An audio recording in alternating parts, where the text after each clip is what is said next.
Amén, hermanos. Gloria a Dios.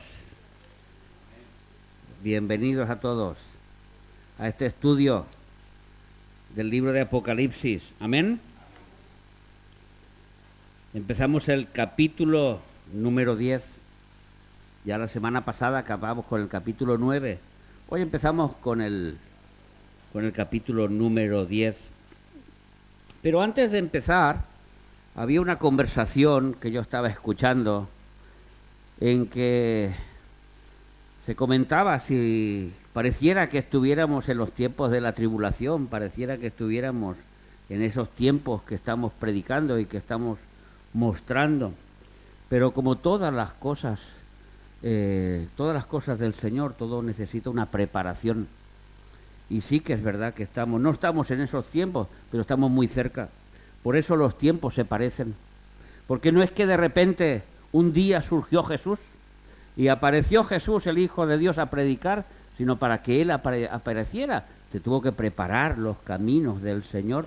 Para eso el Señor envió a su profeta antes que Él, y a mostrar a los hombres que se arrepintieran. Y así luego vino el Señor. Pero todas las cosas necesitan una preparación. Y lo que estamos viendo a nuestro alrededor no es ni más ni menos que la preparación de aquello que se aproxima. Vamos a llegar a un momento en que esta sociedad estará gobernada por un gobierno que ese gobierno llegará a un momentito en que se elegirá como Dios y querrá ser exaltado como Dios, y todo aquel que no lo obedezca pasará por la guillotina. Y las personas que estén bajo ese gobierno pues tendrán la capacidad de poder comer, de poder comprar, de poder vender, de poder hacer muchas cosas.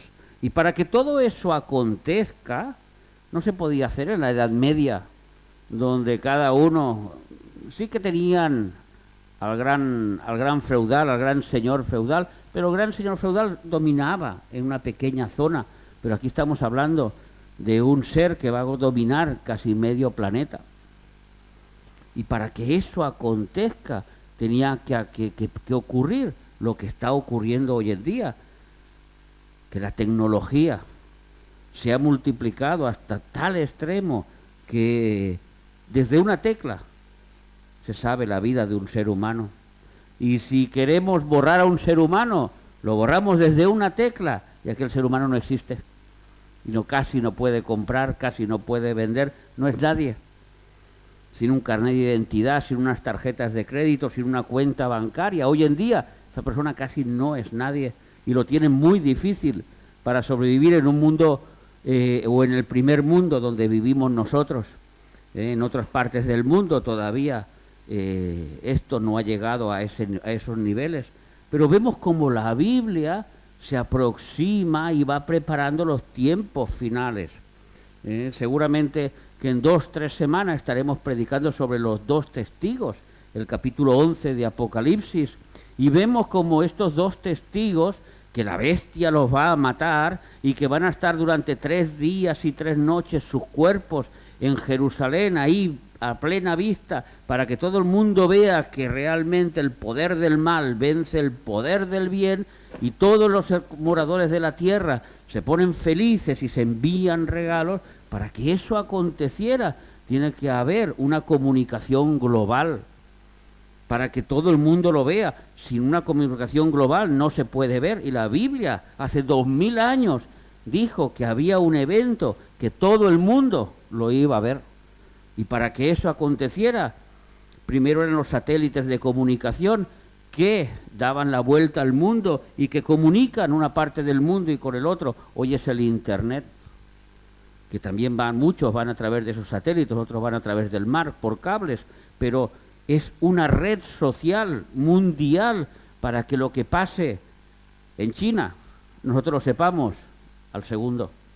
Y lo que pasa en España, enseguida en México ya están saltando a ver qué es lo que está pasando, o en Guatemala, o en Argentina, o en cualquier lugar del mundo. Y esto, hermanos, se escribió hace 2000 años.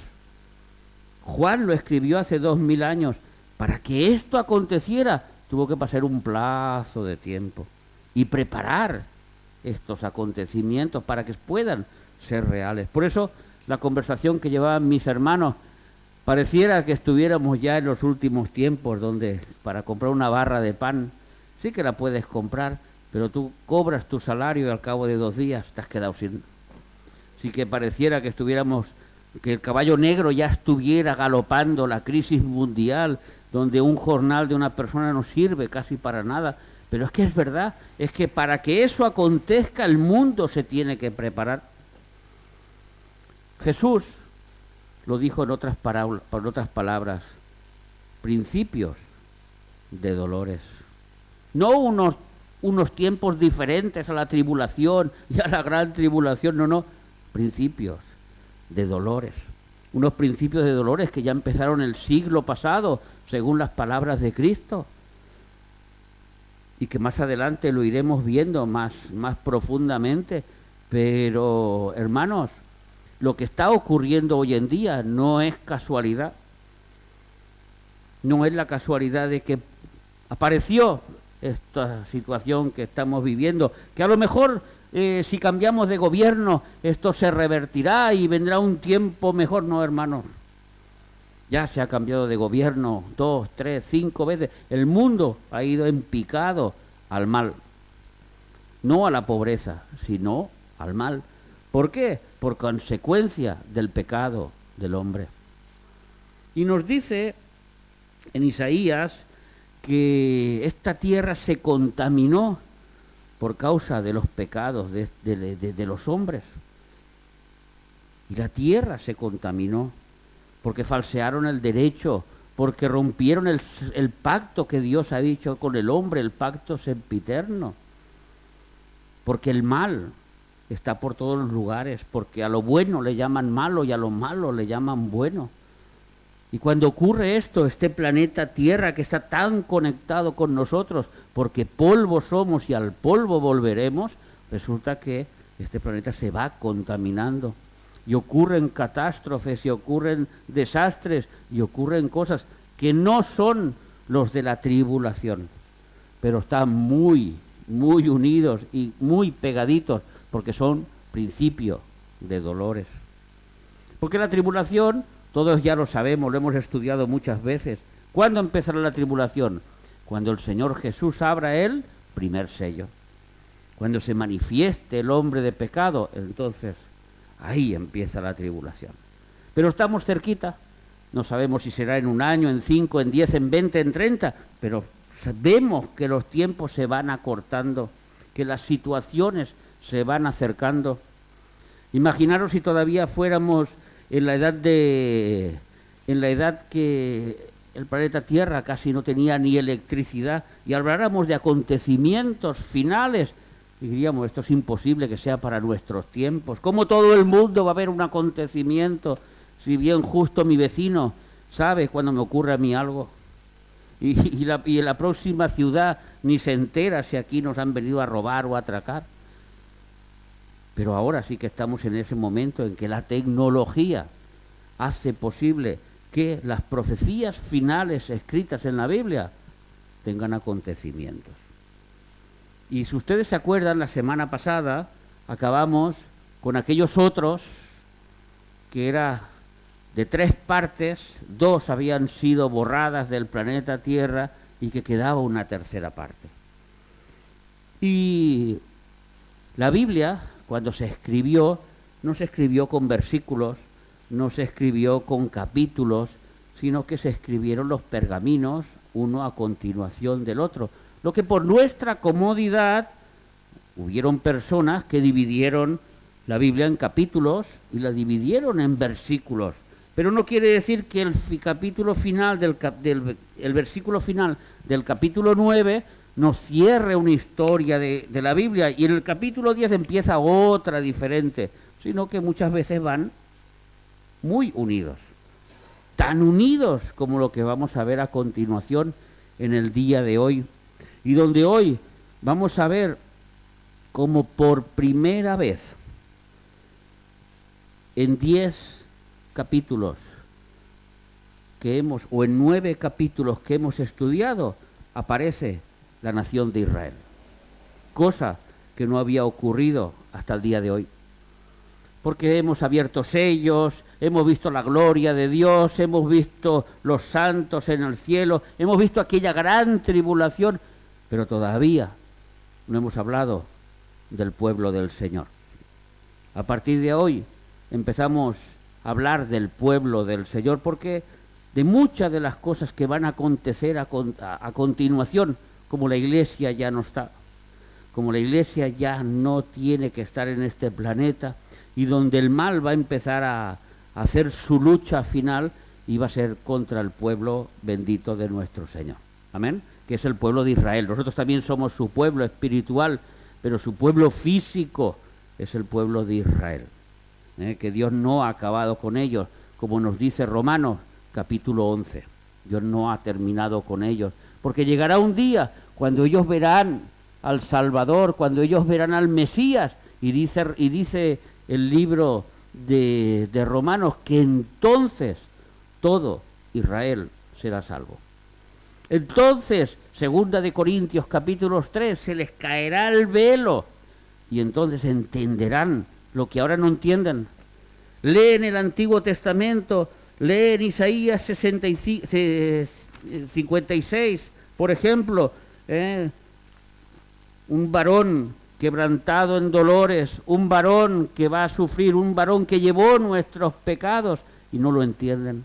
No entienden que ese varón era Jesús, que ese varón sufrió para que nosotros tengamos libertad, para que Él vino a sanar nuestras enfermedades, a curar nuestras heridas, pero ellos lo leen, no lo entienden, porque todavía tienen un velo delante. Esto está en 2 Corintios capítulo 3.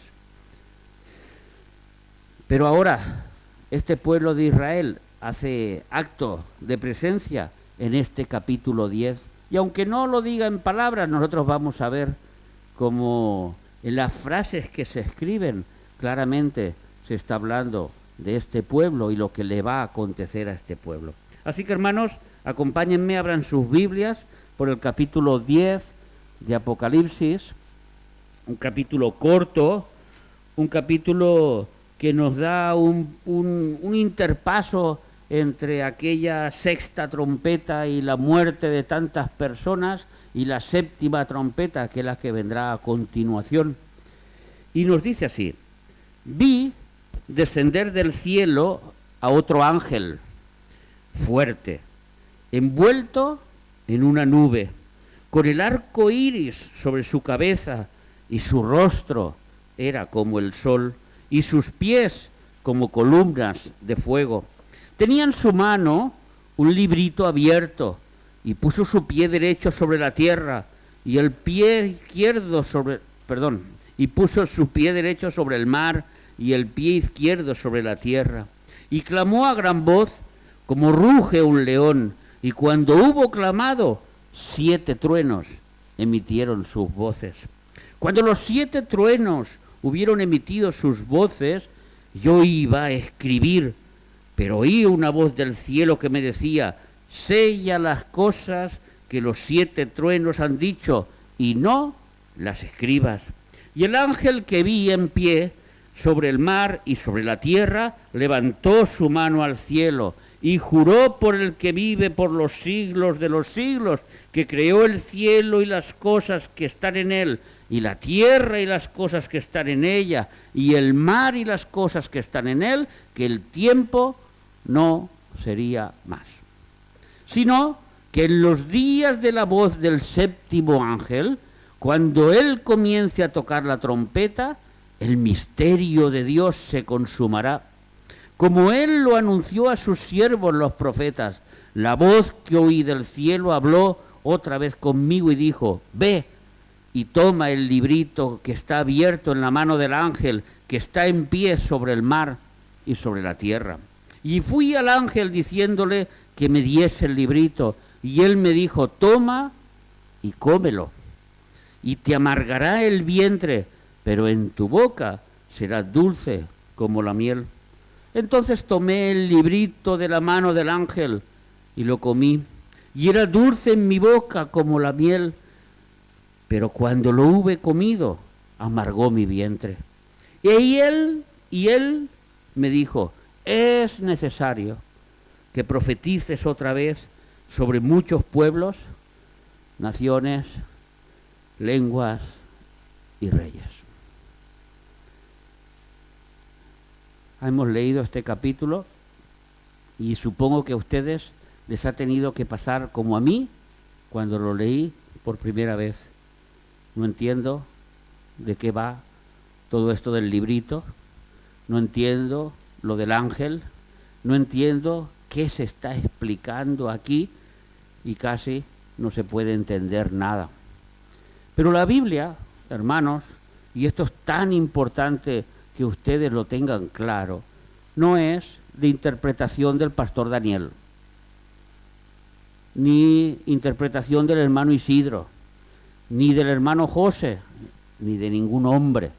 La Biblia es de interpretación propia. Y la misma Biblia se interpreta a sí misma. Y la misma Biblia nos tiene que explicar lo que está diciendo. Y cuando vamos a buscar en la Biblia qué está expresando el Señor, qué nos quiere decir el Espíritu Santo en todo esto, nos encontramos con un pasaje muy, muy similar en Apocalipsis, capítulo 12, que no vamos a leerlo todavía,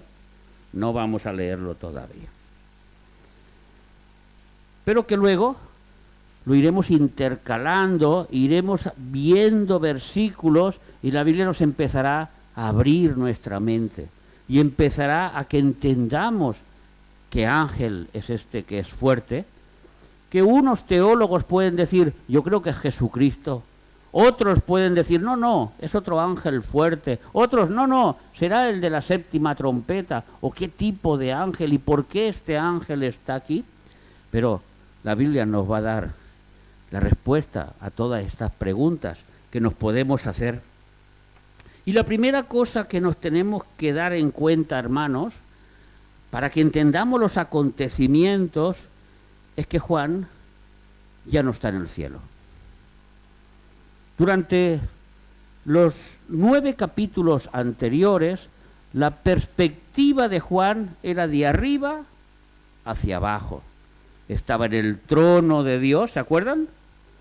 Vamos a poner el capítulo 4 y versículo 1, cuando el mismo Jesús, después de enseñarle las 7 iglesias y el mensaje a las 7 iglesias, le dice, después de esto miré y he aquí una puerta abierta en el cielo y la primera voz que oí como de trompeta hablando conmigo dijo, sube hacia acá. Y el apóstol estaba en el cielo, estaba en el trono de Dios viendo, como imaginaros, como en una película, como si la tierra fuera un lienzo y viendo los acontecimientos que iban a ver. Y entre las cosas que vio en el cielo, ¿ustedes se acuerdan que vio? Vio el trono de Dios. Vamos a ver el 5.1, el capítulo 5 y el versículo 1. Y vi en la mano derecha del que estaba sentado en el trono un librito. ¿Se acuerdan de esto? Porque él estaba allá arriba, viendo todo aquello. Y el capítulo 6, versículo 1, nos dice cómo él vio como el Cordero abría el primer sello. Y vi cuando el Cordero abrió uno de los sellos. Pero después, en el capítulo 7, versículo 1, aún desde arriba ve la tierra y ve los 4 ángulos de la tierra, que están dominados por 4 ángeles. Después de esto vi a 4 ángeles en pie sobre los 4 ángulos de la tierra. No puede verlos desde abajo, tiene que ver desde arriba, como nos está mostrando toda la Escritura. Y desde arriba vio cómo apareció aquella gran multitud, en este capítulo 7 y versículo 9, donde vuelve a decir otra vez que vi. De esto miré y he aquí una gran multitud, la cual nadie podía contar, que apareció delante del trono de Dios. Esto no es una perspectiva de abajo, sino es una perspectiva desde arriba. Y por último, el capítulo 8 y versículo 1 nos dice que escuchó silencio en el cielo y vio 7 ángeles. En el versículo 8 y versículo 2, cuando abrió Y vi los 7 ángeles que estaban en pie delante de Dios y se le dieron las trompetas. Pero ahora volvemos otra vez al capítulo 10 que vamos a empezar a estudiar, y el primer versículo vemos como Él ya no está en el cielo, vemos como Él ya no está delante del trono de Dios, sino que vi descender del cielo. Y hermanos, para que tú veas descender algo del cielo, ¿dónde tienes que estar? En la tierra. Y ya nos situamos, ahora ya nos hemos situado. Juan está en esta tierra viendo los acontecimientos finales que el Espíritu Santo le va a mostrar. Ya son la 7ª trompeta que va a llegar, del 7º sello. Sabemos que esta trompeta tiene 7 copas de la ira, pero ya estamos en lo último. Como nos dice en Tesalonicenses o en Primera de Corintios, la trompeta final, el toque de la trompeta final. Aunque no sea esa misma trompeta, sí que quiero que entiendan que estamos en el tiempo ya del fin. Ya es lo último. Y Juan está en la tierra. Todavía aquellos 6 caballos siguen galopando. Esos galoparán hasta aquellos 4 caballos, siguen galopando y galoparán hasta el final, hasta la venida de nuestro Señor Jesucristo. He dicho que Israel todavía no ha hecho acto de presencia en estos tiempos de tribulación. Todavía no sabemos qué le ha pasado a Israel. Todavía no sabemos que en la tribulación se haya dicho nada de Israel, de Jerusalén, ni de la Tierra Santa, ni sabemos nada del pueblo de Dios, de los santos de Dios. Pero aquí vi descender del cielo a otro ángel fuerte. Este ángel no es un ángel cualquiera, porque la descripción que nos da de este ángel es una descripción que muchos podrían decir se parece a la descripción de Apocalipsis capítulo 1, cuando se describe al Cordero de Dios con ojos de fuego, con pies de bronce, con la cara llena de brillante, con un ser majestuoso, un ser maravilloso que es Jesucristo. Aquí se nos dice que está envuelto en una nube, con el arco iris sobre su cabeza, y su rostro era como el sol, y sus pies como columna de fuego. Tendríamos que echar un poquito para atrás, mis hermanos, y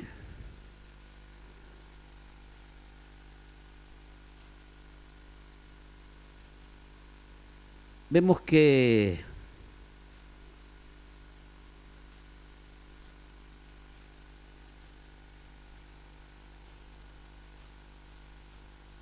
que quería comentarles algo que no lo tengo escrito, pero hay un ángel que le dio un libro a Jesús, y esto está en el capítulo 4. Lo estaba buscando, no lo encuentro, pero bueno, me venía a la mente ahora mismito la imagen de ese ángel fuerte que tenía también un librito, y que es un libro, y se lo dio a Jesús, y que no se encontró a nadie que era digno para abrirlo. ¿Os acordáis de esto? Y que Juan lloraba mucho porque no se encontró, hasta que el Cordero fue el que se acercó y lo pudo empezar a abrir. Pero he dicho que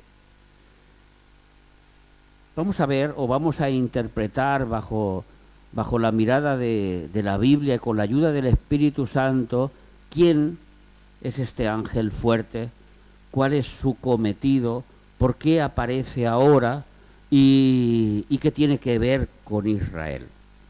He dicho que este capítulo 10 va muy ligado con el capítulo 12 de Daniel. A partir de ahora, hermanos, el libro de Daniel va a estar muy presente en nuestros estudios de Apocalipsis, porque tanto Apocalipsis como Daniel son libros que se complementan uno al otro. Y lo que uno no explica, lo explica uno, y lo que uno no explica, lo explica el otro. Vamos a leer en Apocalipsis capítulo 12 y versículo 1 y 2.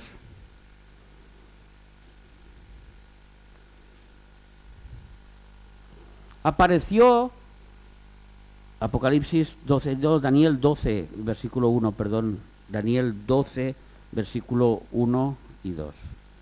Disculpa, si me he equivocado al decirlo, perdona. Y en aquel tiempo, ya nos va a decir qué tiempo es, se levantará Miguel, el gran príncipe que está de parte de los hijos de tu pueblo. No está diciendo de parte de la iglesia.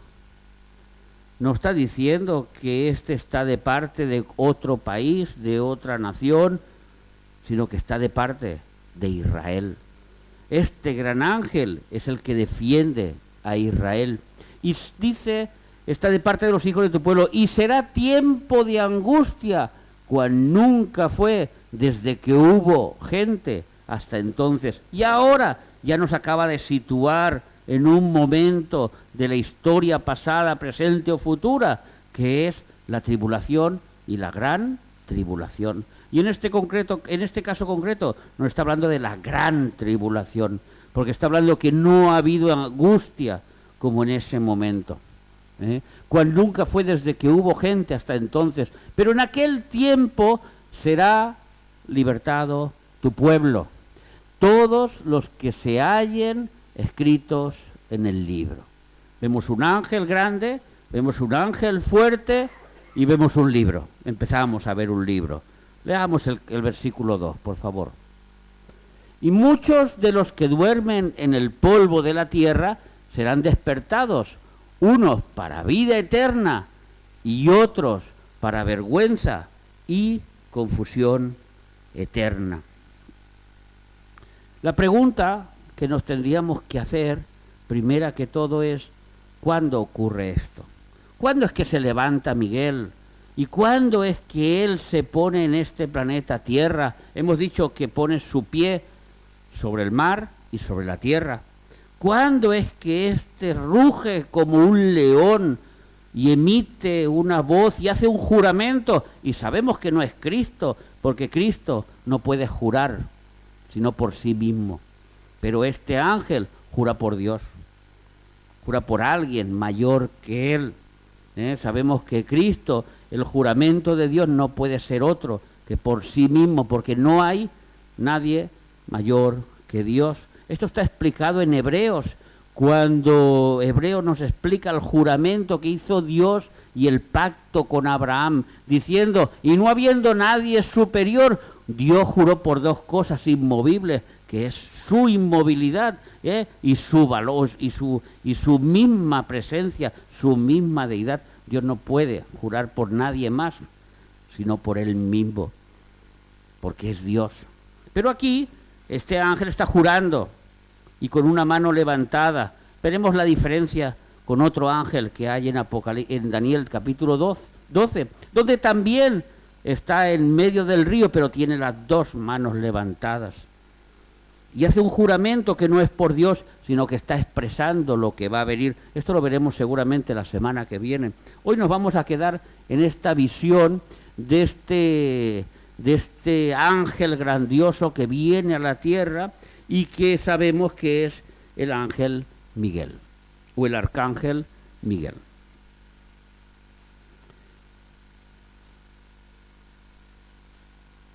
He dicho que la pregunta que nos tendríamos que hacer es ¿cuándo ocurre esto? ¿Cuándo el arcángel Miguel está aquí? Podríamos decir ahora el pueblo de Israel, desde 1948, se convirtió o se estableció, o una nación nació en un día, como dice Isaías, se puso en marcha el pueblo de Dios para que las profecías sobre este pueblo se pudieran cumplir. Hoy vemos el pueblo de Israel, que es el centro de las noticias en todos los lugares que vemos. Pero este ángel poderoso hoy está en la tierra defendiendo a Israel. Hoy este ángel que está a favor del pueblo de Israel está en la tierra o dónde se encuentra? Y hermanos, tenemos que entender, y vamos a leer la Biblia y vamos a entender los tiempos. Vamos a leer en Apocalipsis capítulo 12 y versículos 7 al 9. Porque tenemos que entender en qué tiempo se está escribiendo el capítulo 10 de Apocalipsis. Después hubo una gran batalla en el cielo. Miguel y sus ángeles luchaban contra el dragón, y luchaban el dragón y sus ángeles. Pero no prevalecieron, ni se halló ya lugar para ellos en el cielo. Versículo 9. Y fue lanzado fuera el gran dragón, la serpiente antigua, que se llama Diablo y Satanás, el cual engaña al mundo entero. Y fue arrojado a la tierra, y sus ángeles fueron arrojados con él. Vemos que a partir de este momento hay una persecución contra el pueblo de Israel, cual nunca la ha habido desde el principio de los tiempos. Por eso Daniel, capítulo 12 y versículo 1, se levantará Miguel. Y ahora Miguel es levantado a la tierra, viene a esta tierra, se levanta como el gran guerrero que va a defender al pueblo de Israel. Y vi descender del cielo a otro ángel fuerte. Este es Miguel, el gran Miguel que está de parte del pueblo de Israel, donde la tierra ya está Satanás, los ángeles caídos, todos los demonios, toda la maldad al completo, haciendo de las suyas y queriendo destruir la pequeña semilla que queda en la tierra de Dios, que es su pueblo. Acordémonos que la iglesia ya ha sido arrebatada, acordémonos que los cristianos convertidos ya han dado su vida por el Señor, aquella tercera parte, y ha sido cegada, y lo que queda es lo que queda. Y de eso que queda hay un pequeño remanente escondido, que es el pueblo de Dios, que todavía no han aceptado al Mesías, que todavía no se han convertido, pero siguen siendo el pueblo de Dios, y donde el diablo entre ceja y ceja los tiene para destruirlos y para matarlos, como veremos en las próximas semanas que iremos hablando de esto. Pero ahora vemos cómo Miguel se levanta para defenderlos. ¿Y cómo viene Miguel? ¿Que todo el mundo lo va a ver? ¿Que todo el mundo sabe que está ahí? Pues no, hermanos. Él viene escondido detrás de una nube. Porque esa es la intención que tiene Dios. Vamos a leer en Hechos, capítulo 1 y versículo 9, y veremos cómo subió Jesús. Y veremos el significado de la nube. Y habiendo dicho estas cosas, Jesús, viéndolo ellos, fue alzado y le recibió una nube que los ocultó de sus ojos. Así, este Miguel, que no es Jesús, ni muchísimo menos, pero Dios lo envía para defender al pueblo de Israel, y él viene oculto sobre una nube, pero con un mensaje muy poderoso, que es este librito, y que pronto sabremos lo que significa. Un mensaje de esperanza, pero también es un mensaje de maldición. Este es el mensaje que trae este arcángel que envía el Señor Dios, y lo envía y lo ven descender oculto debajo de una nube. Nadie ve dónde está. Solo pueden escuchar su voz, solo pueden escuchar su rugido. Pero cuando él viene, dice que viene envuelto en una nube con el arco iris sobre su cabeza. ¿Ustedes se acuerdan lo que significa el arco iris en la Biblia? ¿Ustedes se acuerdan? El arco iris en la Biblia significa la misericordia de Dios. La gran misericordia de Dios, donde nos dice que en aquel tiempo, cuando destruyó todo el planeta bajo un juicio de agua con Noé, que solo se salvaron 8 personas y 2 animales de las especies que Dios quiso que se salvaran, dice: pondré mi arco en el cielo y lo miraré y nunca más destruirá al hombre con agua. Nunca más destruirá esta tierra con agua. Y desde aquel momento Dios, cuando ve el arco en las nubes, cuando Él ve que llueve y suelta un arco, a pesar de la maldad que haya en esta tierra, Él se acuerda de su pacto que hizo con el hombre y de su gran misericordia. Hermanos, en otra parte de la Biblia nos dice que si no fuera por su misericordia, seríamos raídos de este planeta Tierra. Porque nadie es digno para estar bajo Él. Porque todos somos pecadores, pero su misericordia es la que nos sustenta. Vamos a ver en Génesis capítulo 9 y versículo 13. Y esto tiene un gran significado, este arco iris sobre el ángel, porque este ángel, ¿cómo sabía, hermanos, fíjense bien, cómo sabía el apóstol Juan que era fuerte y que no era débil? Quizá porque tenía unos músculos fuertes, quizá porque era voluminoso y entonces se veía fuerte, o porque quizá iba armado. Y entonces él dijo, es un ángel fuerte, porque va con armas de guerra, va con la espada, va con la lanza, va con todo lo que es necesario para la guerra. Y eso es una persona fuerte, eso es un guerrero fuerte. Porque un enclenque, como ustedes me perdonarán, uno que está delgadito y que no puede ni aguantarse de pie, no, bien justo, se va a poner la armadura y va a llevar que si un arco, que si una espada, que si cualquier cosa. Es casi. Entonces, él entendió que era fuerte porque era un ángel armado, un ángel que venía a luchar, un ángel que venía a pelear. Pero Dios le pone sobre su cabeza el arco iris, porque en medio de la tribulación, porque en medio de la lucha y de la muerte, Dios tendrá misericordia por esta humanidad.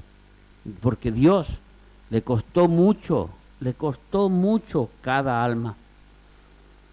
Cada alma que está en este planeta Tierra, a Dios le costó mucho, le costó la sangre de Jesucristo. ¿Por qué se creen que Dios tarda en llegar? ¿Por qué se creen que Jesús alarga su llegada? Sino porque Él quiere que todos lleguen al arrepentimiento. Muchas veces no entendemos.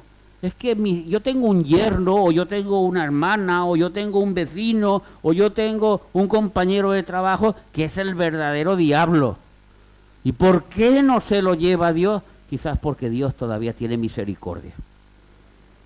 Quizás porque Dios todavía tiene misericordia, aunque no se la merezca esa persona. Pero claro, si nosotros echamos cuenta atrás de nosotros mismos, diríamos lo mismo. Es que tampoco nosotros no la merecíamos la misericordia, pero la tenemos. Y tenemos que tener misericordia con los que Dios tiene misericordia. Cuando hay una persona en este planeta viviendo, es porque Dios no ha terminado con él o no lo ha dado por perdido. Porque ya cuando Dios termina con él o lo da por perdido, ya lo entrega para que esa persona ya no crea a Dios, sino que crea la mentira, crea cualquier cosa y sea, para Dios es un desecho ya es algo que no se puede recuperar. Ya es alguien, como dice en su palabra, creado para la ira. Ya son personas que están creadas para la condenación, no porque Dios quiera que se condenen, sino porque han tenido sus oportunidades, pero ellos repetidamente las han rechazado. Génesis capítulo 9, versículo 13 nos dice, mi arco he puesto en las nubes, el cual será por señal del pacto entre mí y la tierra. ¿Cuál fue su pacto? Que no destruiría más al hombre. Eso es misericordia. Pero este ángel no solo viene con una nube y viene con el arco iris sobre su cabeza, sino que su rostro era como el sol. Todos conocemos el sol y la luna, ¿verdad? ¿Cuál de los dos tiene luz propia? ¿El sol o la luna? El sol. El sol es el que brilla por sí mismo. La luna lo único que hace es reflejar la luz del sol. Entre nosotros y Cristo, ¿quién tiene la luz? ¿Cristo o nosotros? Cristo es la luz. Él es luz desde el principio y la luz vino al mundo y la luz era la vida de los hombres, nos dice Juan. Pero cuando nos dice ustedes son la luz del mundo, es porque Dios mora en nosotros y su luz se ve a través de nosotros.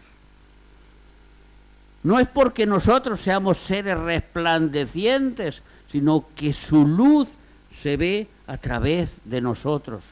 Podíamos decir que Moisés casi tuvo luz, porque Moisés, cuando estaba en la presencia de Dios, su rostro brillaba, y cuando salía del tabernáculo que había estado con Dios, el pueblo se asustaba. Vamos a leer en Éxodo, capítulo 34 y versículo 30. Y Aarón y todos los hijos de Israel miraron a Moisés, y he aquí la piel de su rostro era resplandeciente, y tuvieron miedo de acercarse a él. ¿Es que Moisés era luz? No. Es que la luz que él había tenido en contacto se había pegado a él. Y en 2 de Corintios capítulo 3, que no lo vamos a poner, en 2 de Corintios capítulo 3 nos explica que esa luz venía de un momento en que era perecedero lo que estaba ocurriendo, porque fue el momento que Dios le entregó las leyes, el tabernáculo y todo lo que tenía que perecer. Pero hermanos, la luz que Cristo pone en nosotros es una luz imperecedera, es una luz que no muere, es una luz de vida eterna, es una luz que va más allá. Este ángel, su luz de su cara, su brillantor que tenía como el sol, no era por su santidad, sino que su santidad, digámoslo así, acompañada a la cercanía de estar con Dios, de estar a la presencia de Dios, su cara brillaba. Su cara brillaba. Una imagen de cómo tenemos que ser los creyentes. No es que ahora yo vea a Dani, me voy a poner la gafa de sol, no lo puedo ni mirar porque está brillando, sino que su conducta, su forma de ser, su sabiduría que vienen de lo alto, lo hace brillar como una luz resplandeciente en un mundo lleno de oscuridad. Esto es lo que nos dice Eclesiastés, capítulo 8 y versículo 1.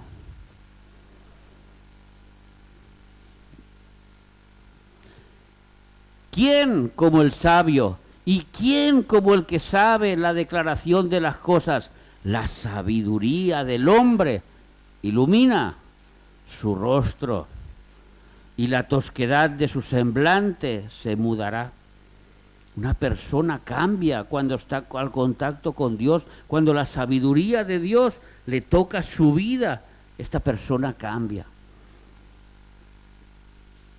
Pero claro, hemos hablado de Moisés, del Antiguo Testamento, estamos hablando de Salomón, que escribió este libro en el Antiguo Testamento, pero en el Nuevo Testamento no hay ningún ejemplo de personas que brillaran, ¿o sí? ¿Ustedes se acuerdan del primer mártir de la iglesia? Esteban. ¿Saben por qué lo mataron? Porque era una luz en medio de la noche. Vamos a leer en Hechos de los Apóstoles, capítulo 6, vamos a leer el versículo 10 y el versículo 15. Quien quiera luego leerlo en casa, son 10 versículos preciosos. Pero no podían resistir a la sabiduría y al espíritu con que hablaba. Y el versículo 15, entonces los que estaban sentados en el concilio vieron su rostro como el rostro de un ángel. ¿Cómo nos ven a nosotros? ¿Como un ángel o como otra cosa? ¿Cuál es la sabiduría que nosotros mostramos al mundo? ¿Cuánto estamos llenos del Espíritu Santo para que seamos la luz allá donde vamos? Este ángel que bajó del cielo brillaba como el sol. No porque la luz viniera de él, sino porque reflejaba la luz del Padre que lo envió. Acordémonos que los ángeles son la familia también de Dios. Nosotros la espiritual, ellos casi son la carnal. Pero el Padre lo envió a este ángel para que brillara en este planeta Tierra lleno de oscuridad. Y así nos envía el Señor. ¿O no se acuerdan de las palabras de Jesús? Yo os envío como ¿qué? Ovejas en medio de lobos. ¿Y sabe lo que le pasa a una ovejita en medio de una manada de lobos? Que los lobos comen chuletas esa noche. Pero con Cristo ya no comen chuletas. Ahora resulta que con Cristo somos más que vencedores. No es por nuestra fuerza que brillamos. ¿Qué nos dice Zacarías capítulo 6 y versículo 4? Todos se lo saben de memoria. No con espada ni con ejército, sino con mi Santo Espíritu, hermanos. Y nosotros tenemos que brillar, es nuestro cometido. Ustedes son la luz del mundo. Jesús dijo, ustedes son la sal de la tierra. Y si la sal pierde el sabor, no sirve para nada. Pero imaginaros si la luz pierde su luz. ¿Para qué sirve? Tú cuando se te funde una bombilla, por mucho que la quieras y por muy bonita que esté, ¿para qué la quieres si ya se ha fundido? Nuestra luz tiene que brillar, hermano. Este es el mensaje del ángel, de su cara. No porque él sea el sol, sino porque él refleja la luz de su Padre, de Jesucristo, la luz del Espíritu Santo, la luz de Dios.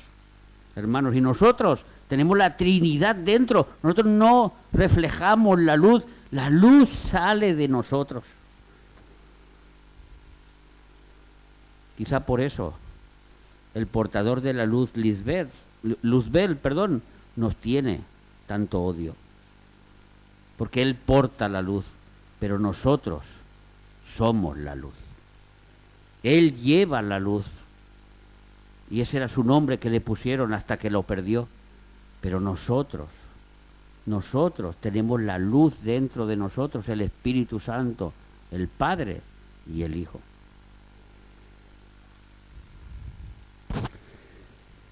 Sus pies como columnas de fuego, hemos leído.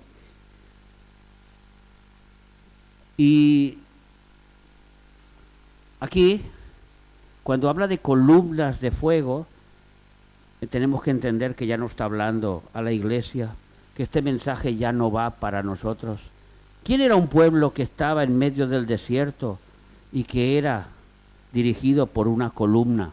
Primero era de humo durante el día y luego era de fuego durante la noche. ¿Ese quién fue? ¿Quién fue? El pueblo de Israel, que durante 40 años estuvo en el desierto. Y las columnas los iban guiando. Y vemos como este ángel es enviado para guiar a este remanente que queda del pueblo de Israel. Vamos a ver el Salmo 78, 14. Si es verdad que esto que estoy diciendo, la Biblia lo corrobora. Salmo 78, 14. Los guió de día con nube y toda la noche con resplandor de fuego. Él guía en la oscuridad. Y la oscuridad más oscura que va a vivir el pueblo de Israel va a ser los últimos tiempos. Y quizá los últimos 3 años y medio van a ser los más duros para el pueblo de Israel. Ahora vemos que los atacan, ahora vemos muchas cosas, pero luego tendrán que huir. Jesús dijo, cuando veáis que estas cosas empiezan a acontecer, huid. Cuando veáis la abominación desoladora sentada, como dijo el profeta Daniel, huid. No vayas a casa a coger tu móvil. Deja el iPad donde está. No vayas a por tu tarjeta de crédito que no te va a servir. Huye, porque si no huyes, a lo mejor llegarás tarde. Y les dice, y que vuestra huida, orar para que no sea ni en invierno, que hace mucho frío, o que no sea en día de reposo. Y eso ya no es para nosotros. Nuestro día de reposo es Cristo y son 7 días a la semana. Otra cosa es que nosotros nos reunamos un día a la semana y lo decidamos y lo dediquemos para nuestro Señor y lo nombramos el día del Señor como se nombró durante 2000 años. El día del Señor. Pero nuestro día del Señor es diario. Nuestro reposo es diario porque Cristo mora en nosotros.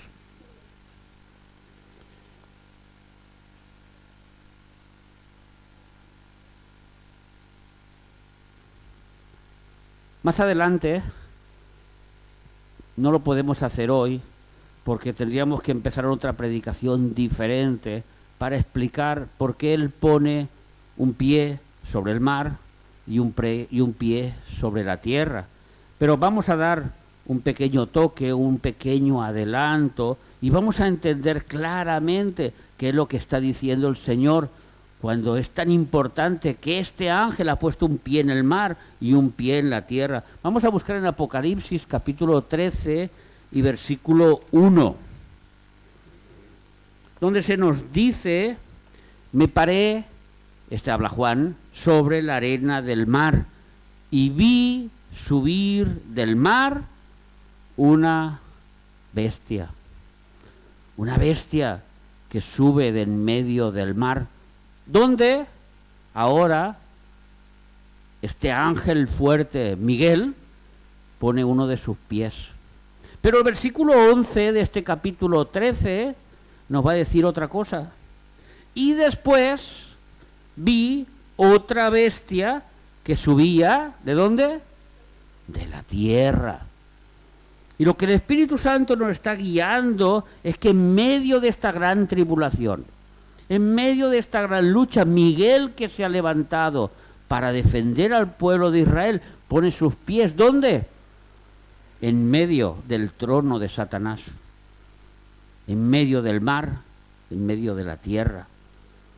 Y hermanos, esto es una enseñanza para todos nosotros. Nosotros no tenemos que huir. Nosotros no tenemos que huir de las situaciones en que el diablo viene a atacarnos. Nosotros no tenemos que tener miedo de muchas situaciones que el diablo viene contra nosotros, porque más son los que están con nosotros que los que están en contra. Nosotros, con el poder del Espíritu Santo y el nombre de Jesucristo, lo tenemos todo. Eso es lo que dice la Biblia, eso es lo que tenemos. Ay, es que yo antes tenía una pareja que era un brujero, que era una brujera, que hacía hechicería, que vete a saber lo que habrá dejado en mi casa, que en mi casa a veces se ven sombras. En el nombre de Cristo te reprendo, porque aquí ahora vive un cristiano y la sangre de Cristo no la pueden resistir. ¿Qué hizo? ¿Qué ha hecho el arcángel Miguel? Se ha puesto en el lugar que tenía que ponerse, en medio del trono de Satanás, a poner la autoridad que Dios le ha dado que ponga, a defender al pueblo de Israel.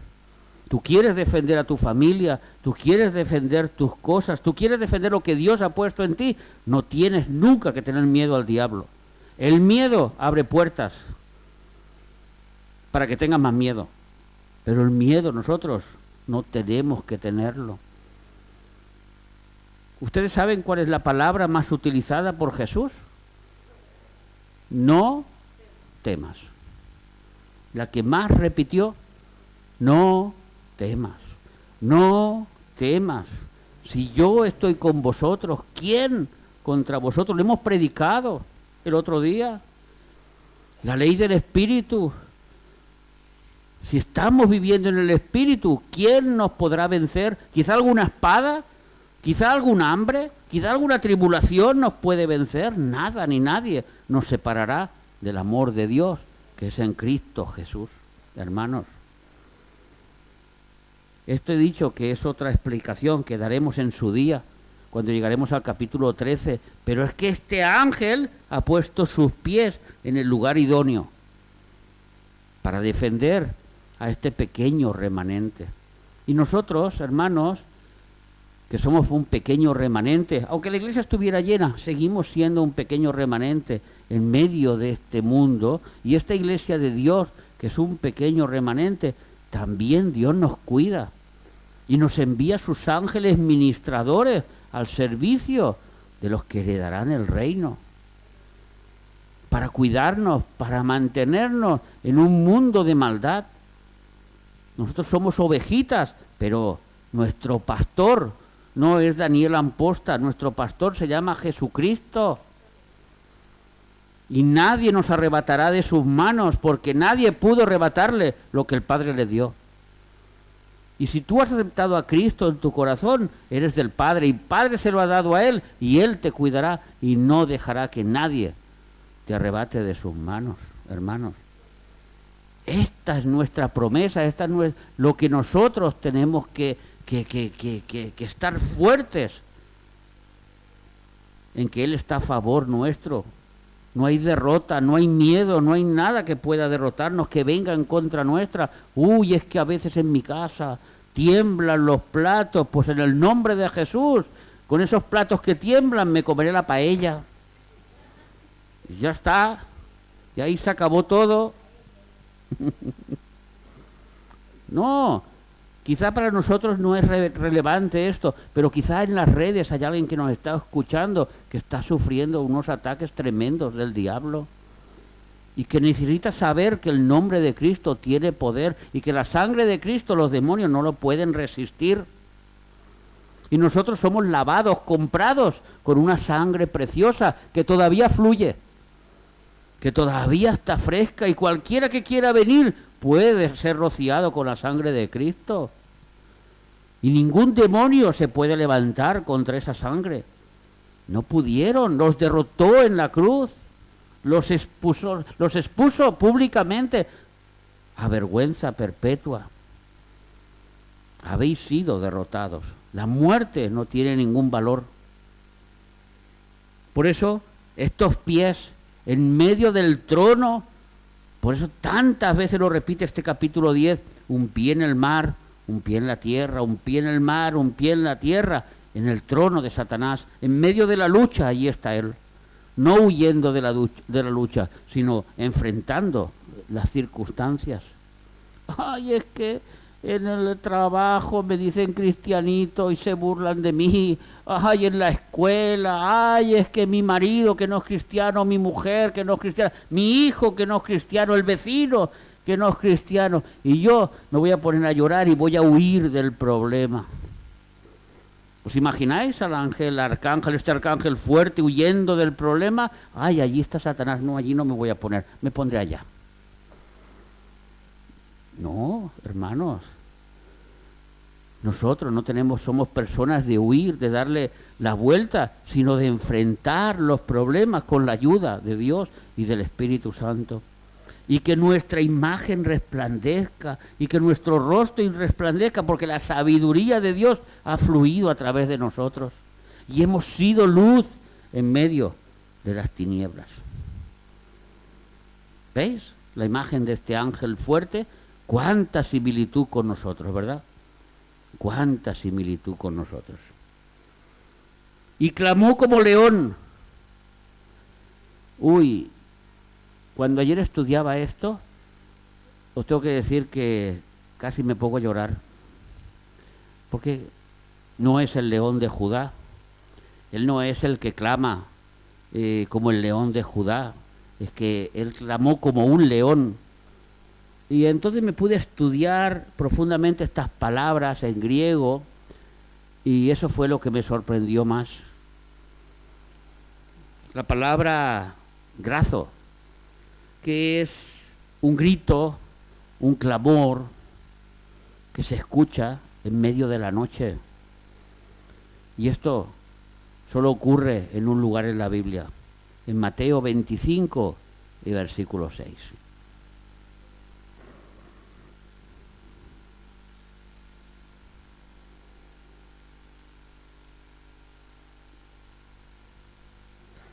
Y a la medianoche se oyó un clamor, la misma palabra en griego que está gritando este ángel.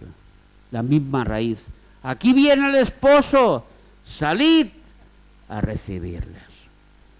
No sabemos el grito que dio o que dará este arcángel Miguel, pero sabiendo que viene la séptima trompeta, que es la llegada de Cristo, está diciendo al pueblo de Israel: chicos, viene el Señor a salvaros. Preparaos, que viene el Señor a salvaros. Como a nosotros nos dice la Biblia: preparaos, que viene el esposo a buscaros.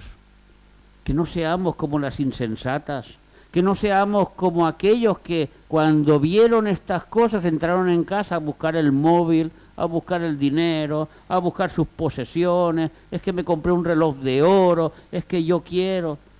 Y llega el diablo y se los come. Que seamos como estas vírgenes prudentes, que cuando llegó el esposo estaban durmiendo porque tenían que descansar, pero se fueron con el Señor.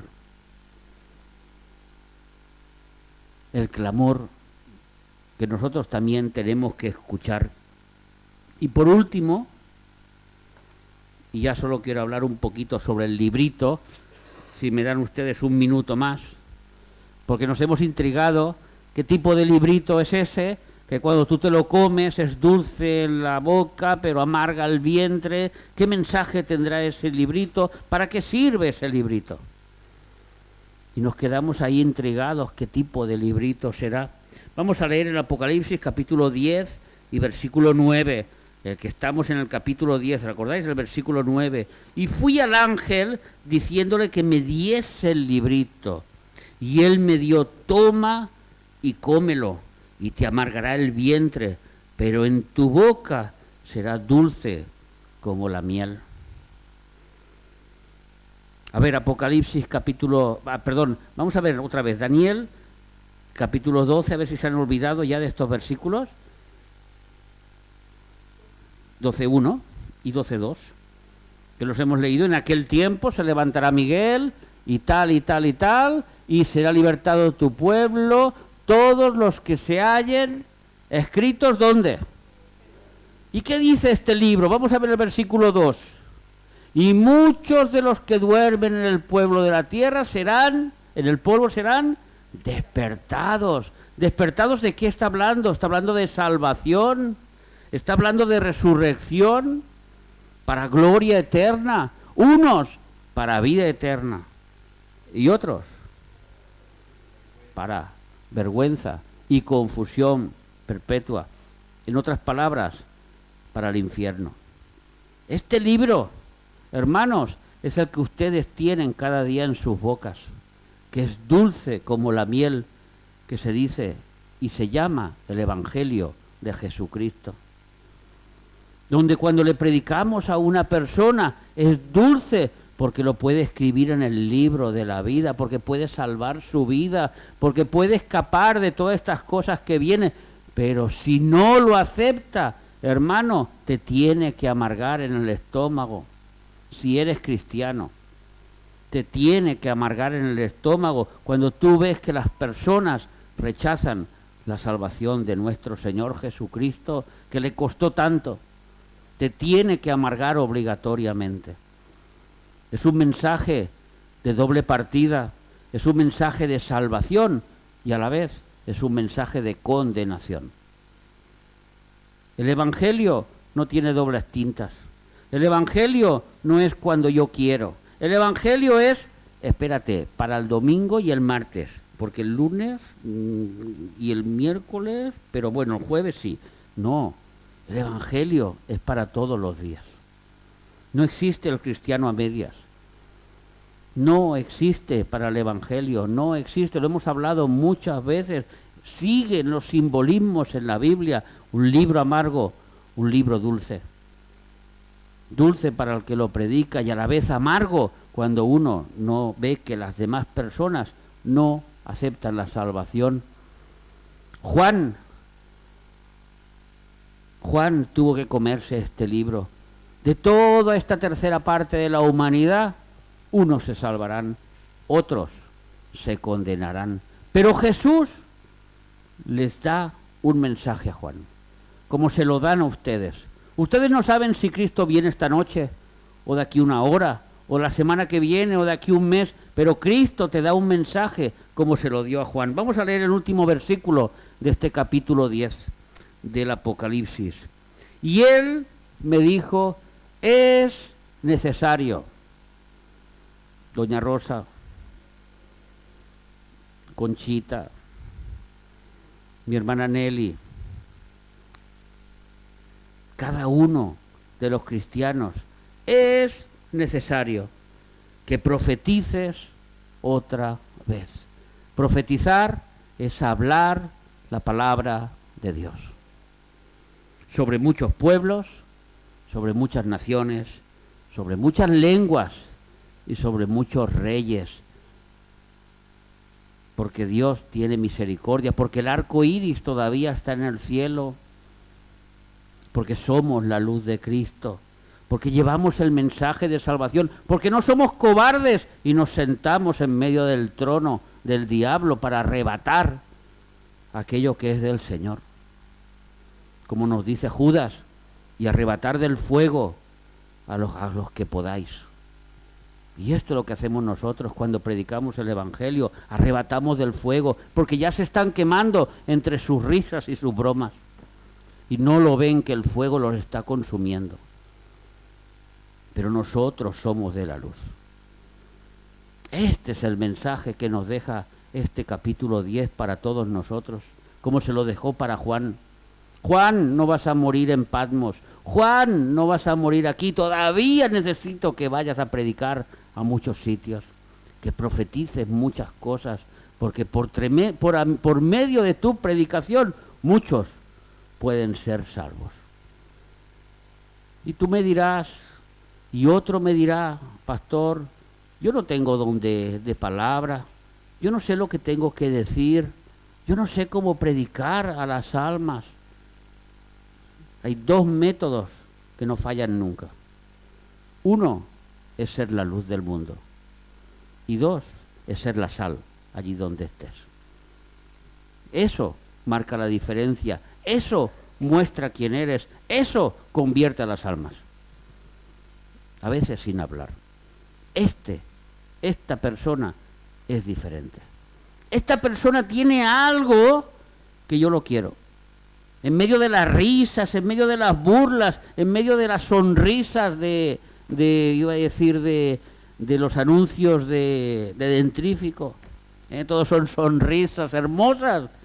Detrás hay corazones que están sufriendo.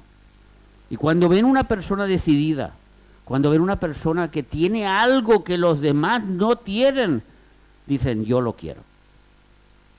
Y quizá un día alguien se te acerca y dice, ¿y usted, doña Rosa, por qué no coge la pinza del vecino que la tiene ahí?